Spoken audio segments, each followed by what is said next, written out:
السلام علیکم ورحمۃ اللہ وبرکاتہ۔ پیارے بچوں، کیسے ہیں آپ سب؟ الحمدللہ آپ سب بخیر ہوں گے، میں اللہ سے ایسی ہی امید رکھتا ہوں۔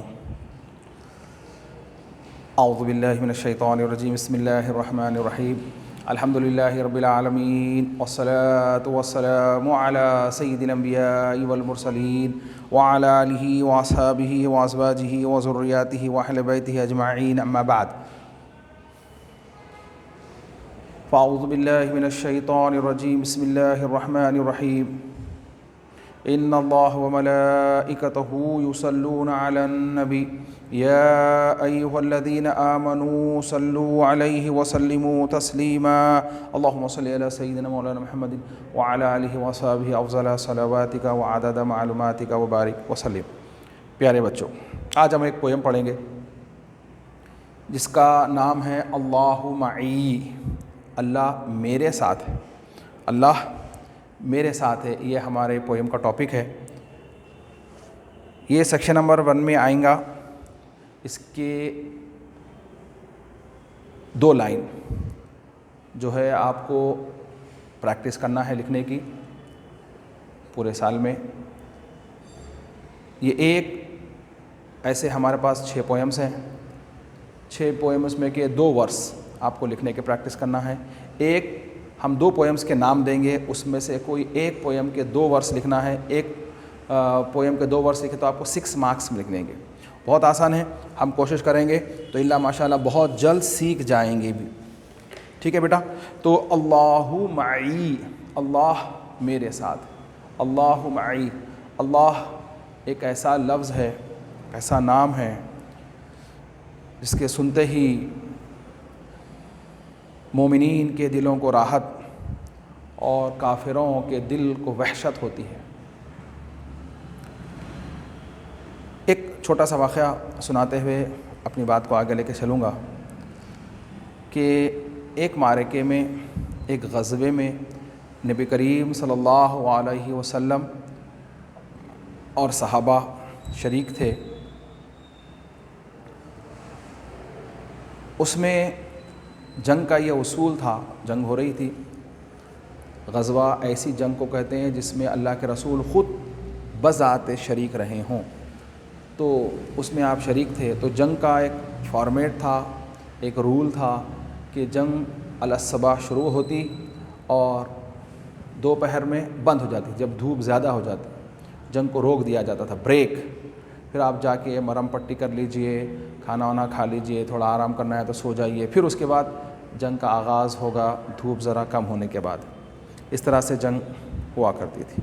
ایسے ہی ایک غزوے میں نبی کریم صلی اللہ علیہ وسلم دوپہر کے وقت اپنے واپس جنگ سے آئے، اور ریگستان میں گھنے جھاڑ نہیں ہوتے اور زیادہ جھاڑ نہیں ہوتے، تو صحابہ جہاں جہاں جگہ ملی وہاں وہاں آرام کرنے کے لیے، استراحت کرنے کے لیے لیٹ گئے۔ سرکار دو عالم صلی اللہ علیہ وسلم بھی ایک جھاڑ کے سائے میں آرام کرنے کے لیے لیٹے۔ اللہ کے رسول صلی اللہ علیہ وسلم اپنی آنکھ بند کر کے آرام فرما رہے ہیں کہ ناگہاں ایک مشرک ڈس بلیور جو ہے آیا، اور نبی کریم صلی اللہ علیہ وسلم اس وقت اپنی تلوار وہیں جھاڑ پر لگا کے رکھے تھے۔ وہ جھاڑ سے تلوار کو نکالا اور اس کو انشیٹڈ کیا، تلوار میں سے نکال کے، کور میں سے نکال کے اللہ کے رسول صلی اللہ علیہ وسلم کے سامنے کھڑا ہو گیا اور کہنے لگا، میں یمنعک منی، who will save you from me, who will save you۔ سرکار دو عالم صلی اللہ علیہ وسلم آرام فرما رہے ہیں، تلوار نکال کے مشرک ٹھہر گیا اور کہنے لگا، تو نبی کریم صلی اللہ علیہ وسلم نے فرمایا اللہ۔ جیسے ہی یہ لفظ اس ڈس بلیور کے کانوں میں پڑا، اس کے ہاتھ اور پیر ہلنا شروع ہو گئے، اور اس کے ہاتھ سے نبی کریم صلی اللہ علیہ وسلم کی تلوار چھوٹ گئی۔ اب نبی کریم صلی اللہ علیہ وسلم نے اس تلوار کو اٹھا لیا۔ دیکھیں آپ، جیسا کہ ہم بتایا کہ ہمارے کو ایک راحت ملتی ہے جب یہ لفظ ہم کہتے ہیں اللہ، تو ہمارے کو ایک خوشی اور طاقت ملتی ہے، اور جو ہمارے مخالف ہوتے ہیں ان کے دل میں ایک لرزہ طاری ہوتا ہے، ایک ہیبت طاری ہوتی ہے۔ ایمان والے جب لفظ اللہ کہتے ہیں تو ان کو ایک سکون میسر آتا ہے، اور وہی لفظ جا کے کسی نہ چاہنے والے نہ ماننے والے کے کانوں سے ٹکراتا ہے تو اس کے اندر ایک خوف پیدا ہوتا ہے، ایک لرزہ پیدا ہوتا ہے۔ اللہ کے رسول صلی اللہ علیہ وسلم نے وہ تلوار لے کے آپ نے فرمایا who will save you from me؟ اے ڈس بلیور، اے مشرک، تو بتا اب مجھ سے تجھ کو کون بچا سکتا ہے؟ تو کیونکہ وہ تو خدا کو مانتا نہیں تھا، اس نے کہا بھی نہیں اللہ، اس نے کہا آپ بچا سکتے ہیں۔ دیکھیے آپ بچا سکتے ہیں، تو آپ نے فرمایا کہو لا الہ الا اللہ محمد رسول اللہ، تو اس نے بولا نہیں بولتا میں ایسا نہیں بولتا۔ اس کے باوجود بھی دیکھیے ہمارے نبی صلی اللہ علیہ وسلم کے اخلاق حمیدہ کتنے پیارے تھے، جو آپ کو تکلیف دینے کے لیے آیا، آپ کو ستانے کے لیے آیا اور آپ کو قتل کرنے کے لیے تلوار آپ پر کھینچ کر کھڑا ہے، اس کو بھی معاف کرنے کے لیے تیار رہتے ہیں۔ تو اسی لیے میرے بچوں، بدلہ لینا بہت آسان ہے، معاف کرنا بہت بڑی بات ہے۔ بدلہ لے لے تو آپ کامن آدمی، اگر معاف کرے تو آپ خاص ہو جاتے ہیں۔ آپ کا شمار جو ہے صحابہ میں، اولیاء میں، صدیقین میں، انبیاء کے جو عمل ہے اس میں آپ کا شمار ہو جائے گا۔ جیسا کہ بتایا جاتا ہے کہ جو نیک تاجر ہوتا ہے، جو بزنس کرتا ہے، کاروبار کرتا ہے، اس کو دنیا ہی اس کا معاملہ خالی دنیا کمانا ہے۔ پیسے کو 2 پیسے کرنا، 2 پیسے کو 4 پیسے کرنا، 4 پیسے کو 100 پیسے کرنا، اس کا یہ منشا ہی ہے، اور بزنس میں بیٹھا ہوا ہے وہ باہر یہی کام کرنے کے لیے۔ لیکن اگر وہ جو ہے دیانت داری سے، ایمانت داری سے بزنس کرتا ہے تو کل اس کا شمار انبیاء و صدیقین میں ہوگا، انبیاء و صدیقین میں ہوگا۔ تو اسی طرح سے میرے بچوں صبر کریں گے آپ۔ دیکھو صبر کرنے کا معاملہ بہت بڑا ہے۔ امام حسین رضی اللہ تعالی عنہ کو دیکھو آپ، اگر وہ پیکرے صبر نہ ہوتے تو آج ہم کو 10 کیسا ملتا تھا؟ وہ چاہتے تو اللہ سبحانہ و تعالیٰ کی عطا کی ہوئی ایسی طاقت آپ کے پاس تھی جس کو انتہا نہیں، جس کو کوئی وہم و گمان میں نہیں لا سکتا، کوئی بول نہیں سکتا کہ اتنی طاقت تھی بول کے۔ جتنا وہ بول سکتا ہے اس کے 1000 کروڑ گنا زیادہ تھی۔ جتنا بھی کوئی بولے، کوئی بھی رہنے ان کے بارے میں کتنا ہی کیوں نہ بولے، وہ ایک ڈاٹ کے برابر بھی نہیں ہے، کوئی اگر بول بھی لے۔ اللہ سبحانہ و تعالیٰ نے اور آپ کے نانا ہمارے آقا حضرت محمد مصطفیٰ صلی اللہ علیہ وسلم نے آپ کو وہ طاقت عطا کی تھی، لیکن صبر کرنے کی وجہ سے میرے بچوں ان کو وہ مقام و مرتبہ ملا ہے۔ اور کسی عمل کے پیچھے اللہ سبحانہ و تعالیٰ نے نہیں فرمایا کہ میں تمہارے ساتھ ہوں، بلکہ صبر کے تعلق سے فرمایا ان اللہ مع الصابرین، آپ صبر کرو میں آپ کے ساتھ ہوں۔ ٹھیک ہے میرے بابا، تو اس لیے جو ہے نا صبر کرنے کی توفیق۔ اللہ، لفظ اللہ سے ہم بات کر رہے تھے، اللہ یہ بہت ہی جامع لفظ ہے۔ اللہ، میں آپ غالباً پچھلی کلاس میں بتایا بھی تھا کہ لفظ اللہ ایک ایسا ورڈ ہے کہ جس کے حروف کو آپ نکالتے چلیں گے، الف لام ہے، تو اس کے معنوں میں کوئی فرق نہیں آتا، معنی میں کوئی فرق پیدا نہیں ہوتا۔ اب یہاں پہ ایک لفظ آ رہا ہے اللہ فی قلبی، اللہ میرے دل میں ہے۔ یہ یاد رکھ لیجئے، دل مرکز ہے، جس کا دل اچھا ہے اس کا سب اچھا ہے، جس کا دل خراب ہے اس کے باڈی پوری خرابی ہے۔ دل کی حفاظت کیجیے۔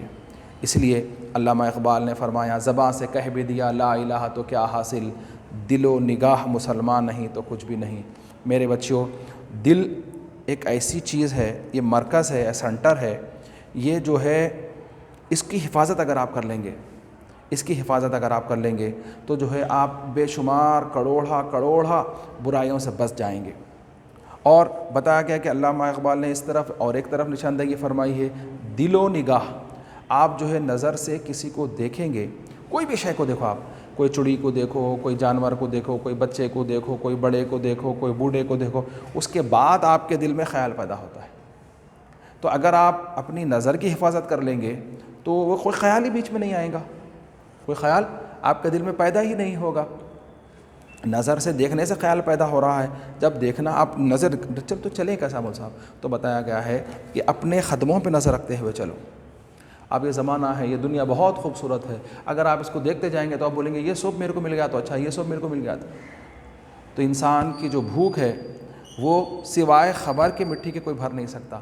تو اس لیے نظر کی جتنی زیادہ آپ حفاظت کریں گے اتنا زیادہ کامیاب رہیں گے۔ تو اللہ فی قلبی، اللہ میرے دل میں ہے۔ اور ایک بات یہ ہے بچوں، جیسا کہ آپ میں سے کئی لوگ ایسے ہوں گے جن کا مکان کرائے کا ہے، کرایہ دار ہیں آپ، کسی کا مکان ہے، آپ اس کے اندر رہتے ہیں، کوئی اور ہے جو مالک ہے اس کا۔ اب آپ یہ تصور کر سکتے ہیں، آپ آلریڈی ہیں کرائے سے، وہ مکاندار کسی اور کو کرائے پہ دے سکتے وہ گھر، جو بھائی تم بھی رہ جاؤ ان کے ساتھ جا کے۔ اگر کوئی اپنا سامان لے کے آپ جو گھر میں رہ رہے ہیں کرائے کے، اس میں اگر کوئی دوسرے سامان ہے تو آنے دیتے، کہیں کو آنے دیں گے وہ صاحب، ہم لوگ آلریڈی کرایہ دے رہے ہیں نا، پھر کیسے آنے دیتے؟ تو ایک مکی رہنے کے بعد دوسرا مکی اس میں آ نہیں سکتا۔ اسی طرح سے یہ بتایا گیا ہے کہ یہ جو دل ہے، یہ دل اللہ کے رہنے کی جگہ ہے۔ قلوب المؤمنین عرش معلیٰ، اللہ کے رہنے کی جگہ جو ہے وہ دل ہے۔ اب اکثر آپ سنے ہوں گے اللہ بہت بڑا ہے، اللہ بہت بڑا ہے، کتنا بڑا ہے؟ اس کا پیرامیٹر نہیں بتایا گیا، کتنا بڑا ہے صاحب؟ اتنا بڑا ہے، اتنا بڑا، اتنا بڑا، اتنا بڑا، اتنا بڑا، کتنا بڑا ہے؟ تو یہ کہا گیا اللہ سب سے بڑا ہے، جو بھی پیرامیٹر ہے اس سے بھی بڑا ہے۔ جیسا کہ اللہ یہ کلاس سے بڑا ہے، یہ کالج سے بڑا ہے، یہ زمین سے بڑا ہے، یہ آسمان سے بڑا ہے، عرش سے بڑا ہے، سب جو بھی پیرامیٹر ہے وہ سب سے بڑا ہے، اس کے برابر کا کوئی بھی نہیں ہے۔ سمجھ آئے گی نا بات؟ اب آئیے صاحب، اللہ فی قلبی، اللہ میرے دل میں ہے، تو بتایا گیا ہے کہ جو ان کا دل بہت بڑا ہے۔ کتنا بڑا ہے بلکہ تو آپ لوگ جانتے ہیں بائی پی سی کے ایک مٹھی کے ہوتا دل ہے ہمارا، لیکن بتایا گیا ہے کہ اللہ کے رہنے کی جو جگہ ہے وہ مومنین کا دل ہے۔ اللہ مومنین سے کتنا قریب ہے، تو بولے اس کے پلس سے بھی، جو ہمارے پلس ہوتی ہے، ہماری جو شہرگ ہوتی ہے جو ہم کو بتاتی ہے کہ ہم زندہ ہیں، ہمارے کیا اندر معاملہ داری ہو رہی ہے، اس سے زیادہ قریب ہے۔ جیسا کہ آپ اپنی والدہ کے ساتھ بیٹھی ہیں تو آپ کو کوئی ڈر ہو رہا ہے میرے سے؟ اگر آپ اکیلے ہیں تو ذرا خائف ہوں گے، یار کیا ہے مول صاحب کیا بولتے ہیں، تو بولیں گے آپ ایک والدہ نہیں 70 ماں، اللہ سبحانہ و تعالیٰ 70 ماؤں سے زیادہ محبت کرتا ہے، ایک دو نہیں۔ تو سوچو وہ کتنا قریب ہے آپ سے، اتنی محبت کرتا ہے۔ اگر آپ کے 70 آپ اکیلے بیٹھے ہیں اور پورے آپ کے مدرس ہیں، 70 مدرس کے بیچ میں آپ ہیں، تو آپ کو خوف ہوگا؟ تو اللہ آپ کے اتنا زیادہ قریب ہے، وہ آپ سے اتنی محبت کرتا ہے، آپ کے 70 نہیں، اس سے بھی زیادہ کہا گیا، وہ انفینٹی ہے، آگے کتنا زیادہ۔ آپ کے صرف سمجھانے کے لیے کہ آپ کو ایک ماں اگر آپ کے ساتھ ہے تو بولیں گے کیا ہو سکتا ہے، میری ماں میرے ساتھ ہے، کون کیا کر لیتا ہے میرے کو؟ تو سوچو جس کے 70 ماؤں سے زیادہ اگر محبت دینے والا کوئی ہو تو اس کو کیا کر سکے گا؟ ہاں، تو اللہ آپ کے ساتھ ہے۔ اللہ فی قلبی و فی ضمیری، اللہ میرے دل میں ہے، میرے فیلنگز میں ہے۔ دیکھو بچوں، یہ دل کا بڑا معاملہ ہے۔ ہم اکثر آپ یہ سنتے ہیں فلاں نے فلاں کو دل دے دیا، فلاں نے فلاں کو دل دے دیا، ایسا ہوا ویسا ہوا۔ تو یہ دل بانٹنے کی چیز نہیں ہے، یہ دل کا مکیں پہلے سے کوئی ہے، وہ کون ہے؟ اللہ سبحانہ و تعالیٰ۔ تو اب جب ہم اس کو اپنے گھر میں جگہ دے دیے ہیں، اپنے دل میں ہے وہ، تو اب ہمارا ایک کام ہے کہ اس کو خوش کرنے کے کام کرنا، اس کو خوش کرنے کے کام کرنا۔ کوئی عمل ہم سے ایسا سرزد نہ ہو جس کی وجہ سے ہمارا جو مولا ہے، جس سے ہم محبت کرتے ہیں، وہ ناراض ہو جائے، وہ اپنا گھر خالی کر دے۔ میرے بچوں، ہمیشہ نماز کئی کو پڑھتے ہیں آپ؟ اللہ کو خوش کرنے کے لیے۔ روزہ اللہ کو خوش کرنے کے لیے، زکوٰۃ اللہ کو خوش کرنے کے لیے، ہر عمل، کپڑے کے کو پہن رہے ہیں آپ اللہ کو خوش کرنے کے لیے، پانی کے کو نہا رہے ہیں اللہ کو خوش کرنے کے لیے، ہر عمل جو بھی کر رہے ہیں آپ، کھانا کے کھا رہے ہیں اللہ کو خوش کرنے کے لیے، کھانا پیٹ بھرنے کے لیے کھا رہے ہیں اللہ کو راضی کرنے کے لیے۔ کہیں کوئی اللہ راضی ہوتا کھانا کھاتا؟ ہاؤ صاحب، میں اگر کھانا کھاؤں گی تو میرے جسم میں طاقت آئے گی، توانہ آئیں گی، تو میں نماز میں جیسا ٹھہرنے کا حکم ہے ویسا ٹھہروں گی، رکوع کیسا کرنا ہے ویسا کروں گی، ہاں میں جو قرآن تلاوت کروں گی، یہ تمام اعمال جو بھی ہے، ہر عمل کے پیچھے ایک ہی بات یاد رکھ لو میرے بچوں، کہ اللہ کو راضی کرنا ہے۔ جس سے اللہ راضی ہو گیا پھر اس کا سب ہے، پھر سب کچھ اس کا ہے، یہ بات یاد رکھ لیجئے۔ اللہ فی قلبی و فی ضمیری، اللہ میرے دل میں ہے اور میرے خیال میں بھی ہے۔ اللہ فی حسی و فی شعوری، اللہ میرے احساس میں اور میرے شعور میں ہے۔ اللہ فی حسی و فی شعوری، اللہ فی قلبی و فی ضمیری، اللہ فی حسی و فی شعوری، اللہ فی جہدی و فی سروری، اللہ فی صمتی و فی تعبیری، اللہ میری کوشش میں بھی ہے اور میری خوشی میں بھی ہے۔ آپ چاہتے ہیں خوش رہنا تو یہ کوشش کرو میرے بچوں کو دوسروں کو خوشی دو۔ آپ مسکراؤ، دیکھو مسکرانا بھی صدقہ ہے۔ آپ کو اگر آپ اپنے چھوٹے بھائیوں کو، اپنی والدہ کو دیکھو، آپ مسکرا کے دیکھیں گے، اپنی ماں کو مسکرا کے دیکھنا بھی مقبول حج کا ثواب ہے، بہترین نیکی ہے۔ اب تو ادھر سے بھی آپ کو خوشی ملے گی، یہ یاد رکھ لیجئے۔ اللہ جو ہے میری خوشی میں بھی ہے اور میری کوشش میں ہے صاحب، خوشی میں ہے، کوشش میں۔ اللہ فی سمتی و فی تعبیری۔ جب ہوتا کیا ہے، جب آدمی کو اللہ سے محبت ہو جاتی ہے، دیکھو آپ اکثر سنے ہیں کہ انہوں اللہ والے ہیں، نام نہیں بولتے ان کا، اللہ والے ہیں۔ کیا مطلب اللہ والے سے؟ تو جب اس کو اللہ سے محبت ہو گئی تو وہ جب تک سوچتا ہے اللہ کے بارے میں سوچتا ہے، بولتا ہے تو اللہ کے بارے میں بولتا ہے، تو یہ محبت کا تقاضا ہے۔ تو اللہ فی سمتی و فی تعبیری، میں جب خاموش رہتا ہوں تو اللہ کے بارے میں سوچتا ہوں، میرا مولا میرے سے کیا ایکسپیکٹ کر رہا ہے، میرے کیا بول رہا ہے، کیا کر رہا ہے، میرے سے کیا چاہتا ہے۔ اللہ سبحانہ و تعالیٰ کسی کو بھی محمل نہیں بنایا بیٹے، آپ کو ایسے ہی نہیں پیدا کر دیا گیا ہے، آپ سے ایک بڑا کام لینا ہے۔ جس وقت آپ کا کام ختم، جیسا کہ مول صاحب بیل ہو گئی، پیریڈ ختم، مول صاحب باہر، اس طرح سے ہمارے کو بھی جو ہے جب تک اللہ سبحانہ و تعالیٰ اس دنیا میں رکھتا ہے، ہمارا ایک مشن ہے، ہمارا ایک کام ہے، ہم کو ہمارے سے دوسروں کو جب تک فائدہ پہنچتے رہیں گا ہم زندہ رہیں گے۔ جب ہمارا کام ختم ہو جائے گا، ہم جو ہے دوسروں کے لیے کارآمد نہیں رہیں گے، ہم کو اس دنیا کو خیرآباد کہہ کے دوسری طرف نکل جانا ہے۔ اس لیے یاد رکھو کہ جب اللہ سے محبت ہو جاتی ہے تو ہم کیا کرتے ہیں، بولتے ہیں بھی ہیں تو اسی کے بارے میں بولتے ہیں، اور خاموش رہتے ہیں تو بھی اسی کے بارے میں سوچتے رہتے ہیں۔ یہ محبت کا تقاضا ہے۔ اب آپ ایک بات بتائیے کہ آپ کس سے محبت کرتی ہیں، یا آپ بتائیے جس سے آپ محبت کرتی ہیں اس کا نام نہیں بتانا، نہیں کہ سامنے والے کو پتہ چل جانا کہ آپ اس سے محبت کرتی ہیں۔ بولیں گے مول صاحب ہم اللہ سے محبت کرتے ہیں، نام نہیں بولنا ہے مگر سمجھانا ہے کہ اللہ سے محبت کرتے ہیں۔ کیسا بتائیں گے؟ پتہ معلوم ہو جانا، نام نہیں بتانا۔ دیکھیے صاحب، اعبدوا لیس لہ مثیل، شاعر آگے کہہ رہا ہے کہ میں اس سے محبت کرتا ہوں کہ اس جیسا کوئی بھی نہیں ہے، کوئی اللہ کے جیسا کوئی نہیں ہے۔ اعبدوا لیس لہ مثیل، میں اس کی عبادت کرتا ہوں جس کی کوئی ہمسر نہیں، کوئی اس کی نظیر نہیں، کوئی اس جیسا نہیں۔ میں جس سے محبت کرتا ہوں اس جیسا کوئی نہیں۔ ہزاروں خدا بننے بیٹھے ہیں بازار میں، ہزاروں خدا بنے بیٹھے ہیں، مگر میرا خدا وہ ہے کہ اس جیسا کوئی نہیں۔ جو بات تجھ میں ہے تیری تصویر میں نہیں تو دوسروں میں کہا، جو بات تجھ میں ہے تیری تصویر میں نہیں تو دوسروں میں کہا، اے اللہ میں تجھ سے ایسی محبت کرتا ہوں، ایسی محبت کرتا ہوں، ایسی محبت کرتا ہوں، ایسی نام نہیں بلکہ۔ اب دیکھ لیجیے ماں کے بارے میں دیکھ لیجیے، اب آپ یہاں ہاسٹل وغیرہ میں آگے آپ یہیں رہنا ہے، اب آپ کیا کرتے صاحب، کیا لا لیے؟ امی تو آ نہیں سکتے ہاسٹل میں، آپ امی کی فوٹو لا لیے۔ اب امی کی فوٹو کو دیکھ رہے ہیں، جو بات امی کی فوٹو میں ہے امی میں ہے، امی کی فوٹو میں ہے۔ ارے صاحب خالی ایک پرچھائی ہے، یہ بس دیکھ لے کہ ایسی ماں ہے، مگر جو ہے نا جو بات امی کو دیکھنے میں ہے، جو ان سے بات کرنے میں ہے، جو ان سے چپٹ جانے لپٹ جانے میں جو مزہ ہے وہ کسی شے میں نہیں، کسی شے میں نہیں ہے۔ جو سکون اپنی ماں کے سینے سے لگ جانے سے ملتا ہے، اس کے قدموں کو چومنے سے ملتا ہے، ہاں صاحب کسی شے میں وہ مزہ نہیں ہے صاحب۔ یہاں بتا رہے ہیں صاحب اعبدوا لیس لہ مثیل، کہ اس جیسا کوئی نہیں صاحب، میں اس کی عبادت کرتی ہوں کہ اس جیسا کوئی نہیں۔ احمدہ فضلہ جزیل۔ اب آپ کو پھر بولے کہ اور ایک کوئی مثال بتائیے، کہ کوئی ایک مثال ایسی بتائیے جس سے یہ ثابت ہو جائے کہ آپ اللہ سے محبت کرتے ہیں۔ اللہ سے محبت کرنے کی اور ایک مثال بتائیے۔ تو شاعر یہاں کہہ رہا ہے احمدہ فضلہ جزیل، میں اس کی حمد و ثنا کرتی ہوں کہ اس جیسا کوئی دوسرا نہیں۔ میں اس کی تعریف بیان کرتی ہوں جس کا فضل مجھ پہ سب سے زیادہ ہے، جس کی مہربانی مجھ سے سب سے زیادہ ہے۔ اب آپ کو والدین ملے کس کے فضل سے ملے؟ ماں باپ کے فضل سے۔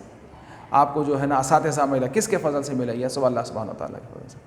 اب آپ سوچئے جب آپ پیدا ہوئے تھے، آپ دواخانے میں پیدا ہوئے، آپ کو لے جا کے جو ہے نا ایک جھولے میں ڈال دیے، وہاں 50 جھولے اور لگے ہوئے تھے، آپ کا ابھی نام نہیں ہوا ہے، نام کرن نہیں ہوا ہے، خالی آپ کو ایک نمبر دے دیا گیا ہے۔ اب آپ کے بابا ہاسپٹل میں نہیں تھے جس وقت آپ پیدا ہوئے، یا تھے بھی تو جو ہے بھی پتہ نہیں وہاں ڈال دیا، آپ کو بولے جاؤ صاحب دیکھو آپ کا کیا ہے، سب میں بچی اپنی بچی کو دیکھنا چاہتا ہوں، تو نمبر دے دیے، 50 نمبر پہ ہے آپ، تو آپ 100 بچوں کو دیکھ لیتے جا رہے ہیں، یہ نمبر کیا ہے، یہ نمبر، اچھا یہ بچہ ایسا ہے، یہ گورا ہے، یہ کالا ہے، یہ دبلا ہے، یہ موٹا ہے، یہ سب کو دیکھ رہے ہیں، مگر کسی کو دیکھنے کے بعد یہ دل نے بولا کہ اس کو اٹھا کے سینے سے لگا لو۔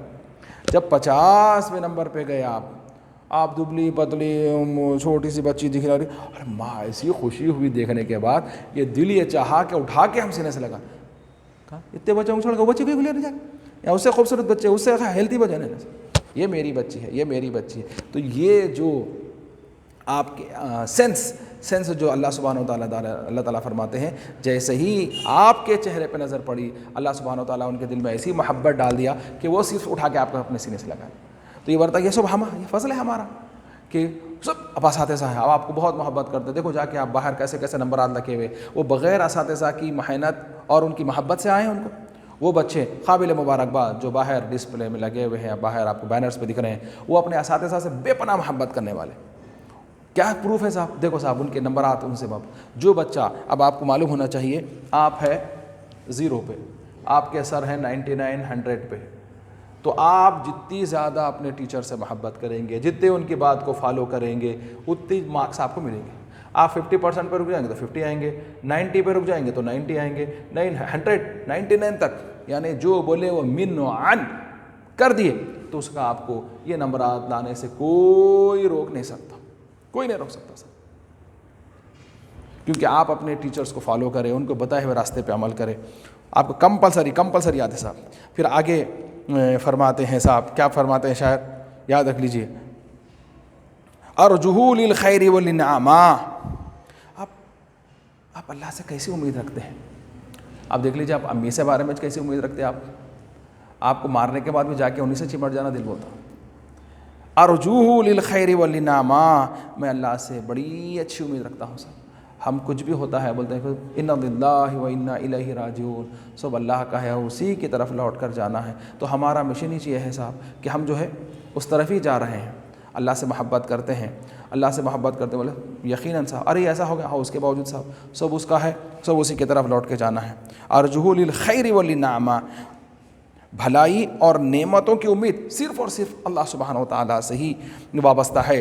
ادعو فی السراء والضراء. اب تو دیکھ رہے ہیں سب لاک ڈاؤن میں ہیں، پریشان ہیں، کرونا ہے، فلاں ہے، عین ہے، غین ہے، لیکن اس کے باوجود خوشی میں بھی جب ہمارے پاس خوب فراہانی تھی تب بھی ہم الحمدللہ کہا کرتے تھے. آج بھی جب حالات اتنے سخت ہو گئے ہیں کہ جو ہے نا، اگر ہم اب کسی کے سامنے ہاتھ نہ پھیلائیں تو ہو سکتا ہے کہ ہم جو ہے نا اپنے بچوں کو بھوکے رہنے پہ مجبور کر دیں یا کسی کا قتل کرنے پہ مجبور کر دیں. لیکن اس کے باوجود بھی کہتے ہیں الحمدللہ علی کل حال، اے اللہ تیرا شکر ہے جس حال میں رکھا، تیری مرضی ہے، تیرا منشا ہے کھلانا پلانا. ہم جو ہے پھر بھی کہتے ہیں الحمدللہ علی کل حال. تو میرے بچوں، ہمیشہ ہر حال میں، سختی میں، تکلیف میں، پریشانی میں اللہ کا شکر ادا کرتے رہنا چاہیے. جو زبان اللہ کی شکر کرنے کی عادی ہو جاتی ہے وہ کبھی ناشکری نہیں کرتی، اور ذمہ لیا ہے اللہ سبحانہ و تعالیٰ نے. جو اس کے ہو جاتے ہیں وہ کسی کے سامنے اس کو جھکنے نہیں دیتا. اذکروہ فی الصبح والامسا. میرے بچوں، یہاں آگے شاعر کہتا ہے کہ صبح و شام ہر گھڑی یاد کرنا، ہر گھڑی اس یار کا ہے وظیفہ مجھ دل بیمار کا. اگر آپ چاہتے ہیں کہ آپ کے دل کو سکون ملے تو صبح و شام بس اللہ اللہ اللہ اللہ اللہ اللہ، بس اسی کا نام، اسی کا ذکر، اسی کا فکر، اسی کے بارے میں سوچتے رہنا چاہیے. سبحانہ من واحد بصیر. سبحان کے معنی سنیں گے پاک ہے وہ صاحب. پاک ہے سے مراد یہ ہے کہ اس میں کوئی عیب نہیں. یہ بات یاد رکھ لیجئے کہ یہ بھی عیب ہے کہ کیا خدا ہمارے کا ہم کو نہیں دے سکتا؟ برابر دے سکتا ہے صاحب. پورے خزانے، پوری دنیا میں جتنا سونا چاندی پیٹرول مال جتنا ہے، پوری دنیا کا مال کسی ایک کو دے دے، آپ کو دے دے، تو اللہ کے خزانے میں مچھر کے پر کے برابر بھی کمی نہیں ہونی. کسی ایک کو دے دیں، سمجھ میں آ گیا؟ پاک ہے صاحب، کسی اس کے پاس روکنے کا مقصد نہیں. من واحد بصیر، وہ ایک ہے اور صرف آپ ہی کو دیکھ رہا ہے. کہ یاد رکھ لیجئے، جیسا کہ فوکس بالکل آپ کے علاوہ کسی دوسرے کو نہیں، اسی طرح سے اللہ سبحانہ و تعالیٰ ایک ہے، پاک ہے، اور وہ صرف آپ ہی کو دیکھ رہا ہے. اتنا یقین سے رہیے کہ اللہ ہم کو دیکھ رہا ہے. کوئی بھی کام کرنے سے پہلے سوچئے کہ میں کہاں جا رہی ہوں، میں کیا کر رہی ہوں. آپ یہ سمجھ رہے ہیں کہ کوئی نہیں دیکھ رہا میرے کو، اب میں گھر سے نکل گئی، اب میں کالج میں بیٹھی ہوئی ہوں، میں جو ہے نہیں پڑھ رہی ہوں، میں سو رہی ہوں، میں ایسا کر رہی ہوں، کیا میرے کو امی دیکھ رہے ہیں؟ دیکھو بیٹا ہمارے پاس کیمرے لگے ہوئے ہیں، ایک دو کیمرے لگے ہوئے ہیں. پھر اس کے علاوہ یہ تو ظاہراً ہے، ہمارے کاندھوں پہ بھی ہے کرامن کاتبین، دو وہ لوگ سب لکھ رہے ہیں. ہاں ہم گھر میں کیا کرتے ہیں، بڑے مؤدبانہ انداز میں رہتے ہیں، ارے امی دیکھ رہے ہیں نا تو غصے میں آئیں گی، یہ ہمارا رب جو ہے نا ہم کو دیکھ رہا ہے، یہ یقین کامل ہے نا کہ ہمارا رب ہم کو ہی دیکھ رہا، جیسا کہ آپ کی امی آپ کو دیکھتی رہتی ہیں، کیا ہوا، کہاں کما کے اٹھے رہے، ایسا کہ کرے وہ کرے، اس طرح سے ہمارا رب بھی جو ہے ہم کو ہی دکھ رہا ہے۔ جب یہ یقین آپ کے ذہن میں بیٹھ جائے گا تو آپ کو غلطی سے بھی غلطی نہیں ہوگی انشاءاللہ تعالیٰ۔ زندگی رہی ہے تو ہم جو ہے اس کو اور آگے اس کے جو ہے دوسرے جو پوئمز ہیں اس کو پڑھیں گے۔ السلام علیکم ورحمۃ اللہ وبرکاتہ۔